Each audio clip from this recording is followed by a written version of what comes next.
Vamos a calcular el área entre la gráfica de una función y el eje de las x. Si nos dan una función y el intervalo en el que hay que calcular esa área, pues lo primero que hay que hacer es graficar la función.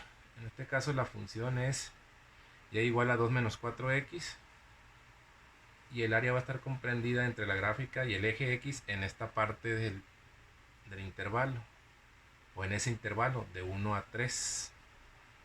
Ya sabemos que esto es una porción del eje de las x. Entonces lo primero que hay que hacer es hallar, en este caso, las intersecciones. Con las intersecciones basta porque como es una línea recta, con dos puntos que conozcamos ya podemos graficar. Entonces un punto va a ser la intersección con el eje x y otro con el eje y. Entonces, para encontrar la intersección con el eje de las y, sabemos que nada más hay que hacer la x igual a 0 en la función. Y entonces, si x vale 0 aquí, pues 4 por 0, 0. Quedaría 2 menos 0. O sea, la y debe valer 2. Ahí está.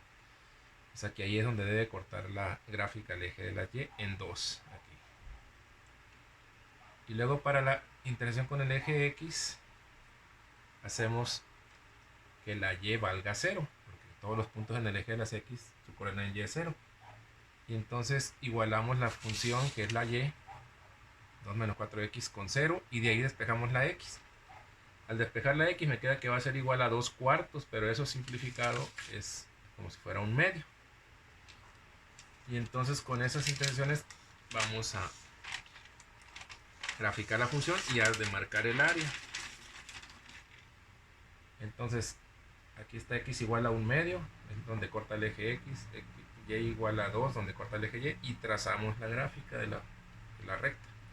Y luego buscamos el área. El área debe estar entre la gráfica y el eje de las x en este intervalo. Pues aquí es 1, aquí fue un medio donde cortó, aquí es 1, y entonces trazamos una recta vertical hasta que lleguemos a la gráfica, hasta aquí. Luego buscamos el 3, acá es 3, y vertical hasta donde toque la gráfica acá. Y entonces el área buscada es lo que quede entre la gráfica y el eje x y esas rectas verticales que trazamos, que sería todo esto, toda esta, hasta acá. Por lo tanto, ahora lo que tenemos que hacer es cómo calcular esa área. Pues vemos que esta área es un trapecio, podemos usar la fórmula del trapecio, o bien podemos dividir el trapecio así, en un rectángulo, que sería este, o en un cuadrilátero, pues no sabemos qué forma pueda tener, porque como no está en escala bien todos los ejes, pues a lo mejor este rectángulo en realidad es un cuadrado, pero de todas maneras se saca base por altura. Y este triángulo, entonces nada más hay que sacar las medidas. Entonces ya sé que este rectángulo, pues desde aquí, desde 1 hasta 3, pues mediría 2 unidades. O sea, esto mide 2, la base, digamos. Y esta altura, pues que es lo mismo que lo que mide de aquí a aquí. Para sacar su valor, lo único que tenemos que hacer es encontrar la coordenada en y de este punto, porque esta distancia es la coordenada en y del punto este, que no conozco, pero sí conozco la coordenada en x, que es 1. Entonces, en la función que grafiqué, si sustituyo la x por 1, me queda que la y vale menos 2.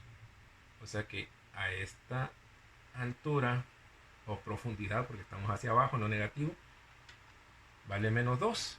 Entonces quiere decir que este en realidad es un cuadrado que mide 2 de base y 2 de altura. Y entonces el área de esta parte pues sería simplemente 2 por 2, 4. 4 unidades de área. Luego nos faltaría el área del triángulo. Entonces si tomo esto como su base y esta sería su altura, entonces tengo que calcular la altura. Entonces de nuevo, ¿cómo le hago para calcular la altura? Pues ya sé que hasta aquí mide 2. Si supiera cuánto mide desde aquí hasta acá, le quito el 2 y eso sería lo que mide de aquí a aquí, que sería la altura. Y entonces de nuevo utilizamos la función porque este punto, que es hasta donde llega esta línea, su coordenada en y es esta distancia desde aquí hasta acá. Y entonces lo único que tengo que hacer para hallarlo, que sería qué valor está aquí, ¿verdad? En y, es sustituir el valor de la x, que en este caso es 3. Entonces, así como lo hicimos cuando x vale 1, ahora va a valer 3. Entonces, si x vale 3, aquí sería 4 por 3, 12. Me queda 2 menos 12. 2 menos 12, aquí me daría menos 10. Que aquí es menos 10 a esta altura. Quiere decir que desde aquí hasta acá mide 10, pero yo nada más necesito de aquí a aquí. Entonces 10 menos 2 sería 8, o sea que aquí mide 8 unidades. Y entonces el área de esta parte pues sería 8 por 2, o sea, este base por altura, y esto sobre 2, o sea que el área del triángulo sería de 8 unidades de área. Y entonces el área total sería igual a 12 unidades de área. ¿Sí? Ignoramos las distancias negativas porque estamos calculando áreas, ¿sí? Y las áreas siempre las consideramos positivas. Y entonces de esa forma pues, fácilmente pudimos obtener el área gracias a que había o nos quedó una figura conocida.